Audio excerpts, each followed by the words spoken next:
Hello everyone, জ্ঞানজ্যোতি coaching সেন্টারের পক্ষ থেকে তোমাদের সকলকে জানাই আরও একবার স্বাগত।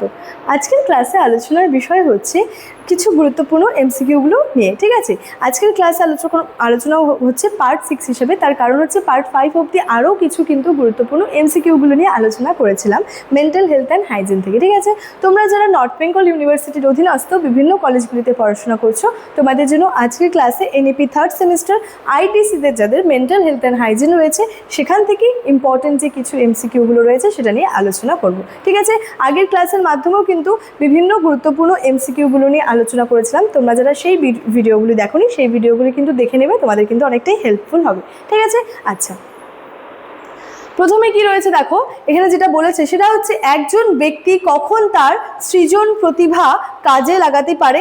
এটার সঠিক উত্তর হবে যখন সে স্বাধীনভাবে কাজ করার সুযোগটা পেয়ে থাকে। ঠিক আছে, আচ্ছা, নেক্সট হচ্ছে মানসিক স্বাস্থ্য কি নির্দেশ করে। এটার সঠিক উত্তর হচ্ছে উপরের সবগুলি, অর্থাৎ অপশন ক হবে এটি কি করছে, ব্যক্তির এক ধরনের সক্ষমতাকে নির্দেশ করছে।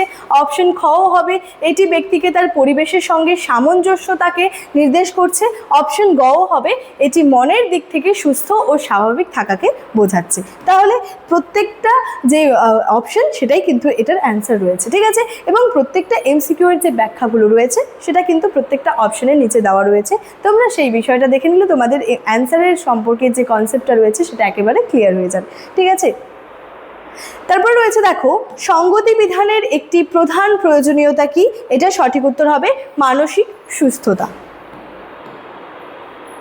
নেক্সট রয়েছে কিসের মাধ্যমে ব্যক্তি তার যে মৌলিক চাহিদাগুলো রয়েছে, ঠিক আছে, সেই মৌলিক চাহিদাগুলোকে সে কি করতে পারে, যে পূরণ করতে পারে। সেটার সঠিক উত্তর যেটা হবে সেটা হচ্ছে মানসিক সুস্থতার মাধ্যমে কি হচ্ছে, ব্যক্তি তার মধ্যে যে মৌলিক চাহিদাগুলো থাকছে সেগুলোকে কিন্তু পূরণ করতে পারছে। ঠিক আছে, নেক্সট রয়েছে সঙ্গতি বিধান কিসের মধ্যে ভারসাম্য রক্ষা করে। এটা সঠিক উত্তর হবে ব্যক্তির চাহিদা ও পরিস্থিতির মধ্যে দিয়ে কি করছে, সঙ্গতি বিধানটা কিন্তু যে ভারসাম্য রক্ষা করছে। নেক্সট হচ্ছে কার মতে ব্যক্তির সঙ্গতি বিধান তার জীবনে যে আত্মসন্তুষ্টি অর্জনের ওপর নির্ভর করে থাকে। এটার সঠিক উত্তর হবে কার্ল ইয়ুং এর মতে। ঠিক আছে, নেক্সট রয়েছে কখন একজন ব্যক্তি তার পরিবেশের সঙ্গে সম্যকভাবে সামঞ্জস্য বিধান করতে পারে। এটার সঠিক উত্তর হচ্ছে যখন সে পর্যাপ্ত নিরাপত্তা পায়। নেক্সট রয়েছে সঙ্গতি বিধান কিসের পদ্ধতিকে বোঝায়। এটা সঠিক উত্তর হবে আচরণগত পদ্ধতিকে কিন্তু সঙ্গতি বিধান বলতে বুঝিয়ে থাকে। নেক্সট হচ্ছে সুস্থ মানসিক স্বাস্থ্য ব্যক্তির কি বৃদ্ধি করে। এটা সঠিক উত্তর কি হবে, দেখো রয়েছে কার্যক্ষমতাকে কিন্তু বৃদ্ধি করে। অর্থাৎ একজন মানুষের যখন সুস্থ মানসিক স্বাস্থ্য থাকছে তখন কিন্তু সেটা ব্যক্তির কার্যক্ষমতাকে কিন্তু দ্রুত বৃদ্ধি করতে পারে।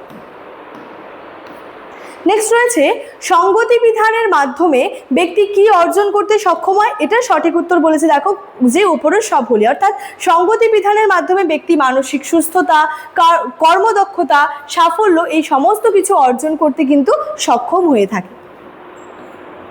নেক্সট রয়েছে দেখো যে মানসিক স্বাস্থ্যের সংজ্ঞা থেকে কি ধরনের বৈশিষ্ট্য পাওয়া যায়। এটা সঠিক উত্তর হবে এটি কি করছে, ব্যক্তির এক ধরনের মানসিক অবস্থাকে কিন্তু বুঝিয়ে থাকছে। নেক্সট রয়েছে মানসিক স্বাস্থ্যকে ভারসাম্য মুক্ত রাখে। এটা সঠিক উত্তর হবে ব্যক্তির জীবনে সকল ক্ষেত্রে ভারসাম্য মুক্ত অবস্থা রাখতে কিন্তু মানসিক স্বাস্থ্যকে ভারসাম্য মুক্ত কিন্তু রাখে। সঙ্গতি বিধান কেন গুরুত্বপূর্ণ। এটা সঠিক উত্তর হবে দেখো এটি একজন মানুষের স্বাভাবিক জীবনযাপনের জন্য কিন্তু অপরিহার্য। ঠিক আছে, নেক্সট রয়েছে কোন দুটি বিষয় বা চলকের মধ্যে সম্পর্ক দুরকমভাবে আর কি ভাবা যায়। একটা হবে সঙ্গতি বিধান এবং আরেকটা হবে মানসিক স্বাস্থ্য। নেক্সট রয়েছে কে বলেছেন mental health is the ability which help us to seek adjustment in the difficult situation in our life. এটার সঠিক উত্তর হবে কার্টস এবং মোসলে কিন্তু এই বক্তব্যটা বা উক্তিটা কিন্তু বলেছেন। ঠিক আছে, নেক্সট রয়েছে সঙ্গতি বিধানের আলোচনায় কোন দুটি সম্পর্কের কথা ভাবা হয়েছে। এটার সঠিক উত্তর হবে সহগতির সহগাঙ্ক এবং কার্যকারণ। নেক্সট রয়েছে সংগতি বিধানের মাধ্যমে ব্যক্তি কি অর্জন করতে পারে, এটা সঠিক উত্তর হবে উপরের সবগুলি, অর্থাৎ কি হচ্ছে মানসিক সুস্থতা, কর্মদক্ষতা এবং সাফল্য, সমস্ত বিষয়গুলো কিন্তু অর্জন করতে সক্ষম হয়ে থাকে। ঠিক আছে, আচ্ছা মোটামুটি এই যে এমসিকিউগুলো ছিল এগুলো নিয়ে কিন্তু আলোচনা এতটাই ছিল। তবে ক্লাসটি শেষ করার আগে তোমাদেরকে একটা ছোট্ট ইনফরমেশন দিয়ে রাখি, তোমরা যারা ভাবছো আমাদের সঙ্গে এই সেমিস্টারে অনলাইনে যুক্ত হবে তারা স্ক্রিনে দুটি নাম্বার দেখতে পাচ্ছ, এই নাম্বার দুটি হলো জ্ঞানজ্যোতি কোচিং সেন্টারের অফিসিয়াল হেল্পলাইন নাম্বার, যে কোনো একটি নাম্বারে যোগাযোগ করে আমাদের সঙ্গে যুক্ত হয়ে যেতে পারো। এর সাথে সাথে তোমাদের সেমিস্টারের কোর্স ফি সম্পর্কে একটু বলে রাখি, তোমরা যারা মেজরের স্টুডেন্টস রয়েছো তোমাদের জন্য কোর্স ফি রয়েছে 1299, তোমরা যারা মাইনরের স্টুডেন্টস রয়েছো তোমাদের জন্য কোর্স ফি রয়েছে 699। চলো এই ছিল আজকের ক্লাসে আলোচনার বিষয়, দেখা হচ্ছে পরবর্তী ক্লাসে। Thank you.